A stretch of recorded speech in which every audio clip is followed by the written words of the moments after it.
Shout out here to Devin. Stand up for a second, Devin. Look how handsome. Raising up the next generation of lectors here at St. Ambrose.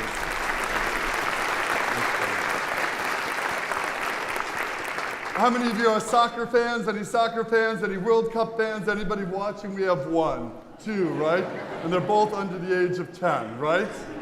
So have you been watching the World Cup? So if you've been watching, you know the United States is out of the game, right? They lost to the Netherlands. I forgot to announce that at the 9 o'clock Mass. So they lost to the Netherlands, just. But earlier in the week, they played Iran. Did you catch this? I want to share with you what I think is the best shot and victory of the World Cup so far. I don't know if you caught this. It's all over social media. So Iran and the United States are not typically friends. Amen? And especially on the soccer field, they are opponents, if you will, yes? But did you see what happened after the game? Did you see how the Iranian and the United States players, they didn't just shake hands, they embraced. Did you see this? Powerful. Imagine this. They didn't just shake hands. And powerful images of them literally embracing and holding each other. Now, just for the sake of clarity, they could all be cousins and I don't know it, right? But for a moment, just imagine 2 opposing teams, which have very different thought processes and countries.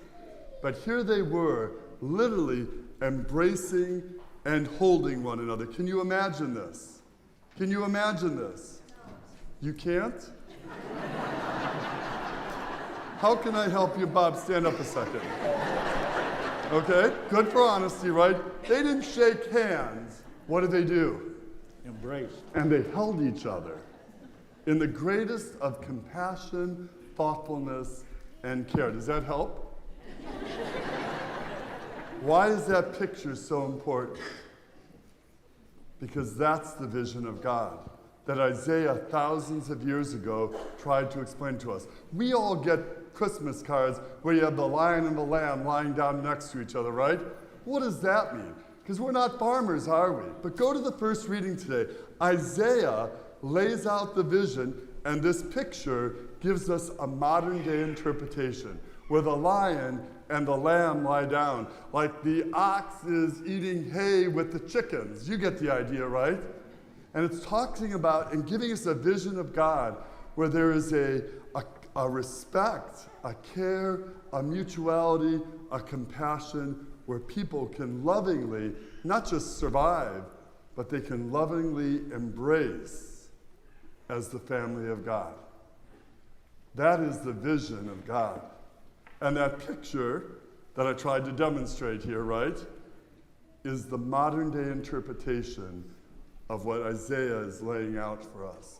St. Paul in our second reading tells us how to make this vision possible. He even talks about the way to harmony, the way to this, the way to this. This is what he says. Did you catch this? Greet one another as Christ greets you. Better said, greet one another the way you want God to greet you, now and always. And think about how different things would look if when we greeted everyone who comes our way, we looked at them with the eyes of God. When we looked at them with the eyes of God, we would see compassion and goodness, and we would literally embrace one another in a very, very different way. The gospel reminds us why we should do this.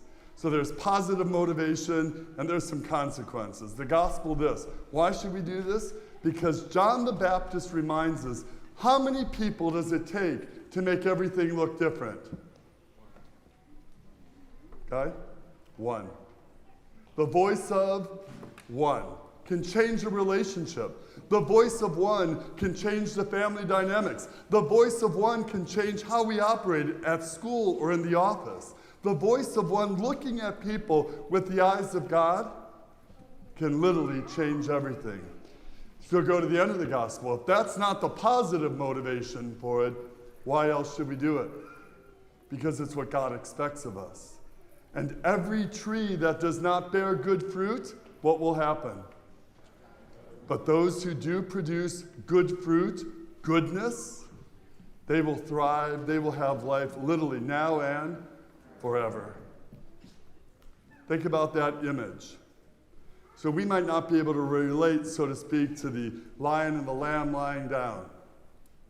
But that image of two soccer players from different teams, not just shaking hands, but embracing, gives us a modern interpretation of the vision of God that Isaiah tried to articulate thousands of years ago. Typically, when I send you into the week, I send you with how many things?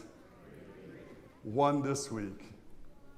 Who is somebody in your life that you can embrace? Maybe not literally, but spiritually, emotionally, and relationally. Who is somebody that you need to embrace with the eyes of God? That is the vision of God. Paul says, greet others, everyone, as you want God, as you want Christ to greet you. Why should we do this? John the Baptist powerfully reminds us, it takes one to change a relationship. It takes one to make better the family dynamic. It takes one to bring about peace and goodness to all the world. And imagine if just for a moment, if every one of us here this morning literally went and embraced someone this week, then we will return next Sunday, and honest and true, the world, because of our faith in Jesus Christ, would already be better. Amen? Who is that one?